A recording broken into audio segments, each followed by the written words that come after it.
Хөхөр хооллохдоо эпизиотоми хийлгсэн бол яах вэ?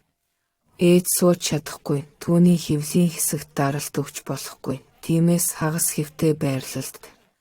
Хэвтэй байдлаар хүрүүлж чадахгүй бол бид хагас хэвтэй байрлалыг хэрэглэнэ.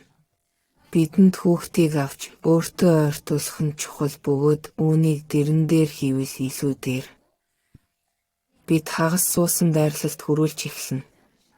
Эндээс бага зэрэг хөдөлж танд хэр тав тухтай байгааг харах боломжтой. Хүүхэд ийм байдлаар бэхлэгдсэн байх нь чухал. Дахин хэлэхэд бид хөхийг хавчих, хөхний хавчаасыг хийж хүүхдийг хөх рүү түлхэнэ. Иймээс удаан хугацаанд хурцтмал байдалтай хэвтэх боломжгүй. Тиймээс бид өөрсдийнхөө доор дэр тавьж хүүхдийг түлхэн хөх рүү хүрүүлээд бага зэрэг дэрэнд төрчих боломжтой. Бид өөрсдийнхөө ард илүү олон дэр тавих тусам илүү тав тухтай байх болно. Эпизиотомийн үед эмэгтэйчүүд суухыг хориглодог. Тиймээс бид нэг хонгонд тулгуурлан бага зэрэг сууж болно. Тэгвэл бидэнд хэвлийн хэсэгт даралт байхгүй. Бид хүүхдийг хэвтэй байрлалд хоолсож болно. Гэхдээ энэ нь үргэлж боломжтой байдаггүй.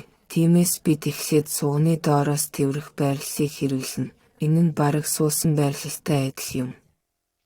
Бас нэг хувилбар бол бид анатомийн дээр авч түүн дээр сууна.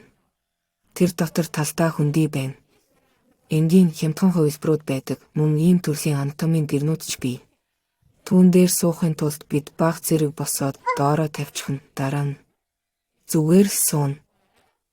Бидэнд хүүхдийг сууж байхдаа хөхөнд хүрүүлэхэд хялбар байх болно.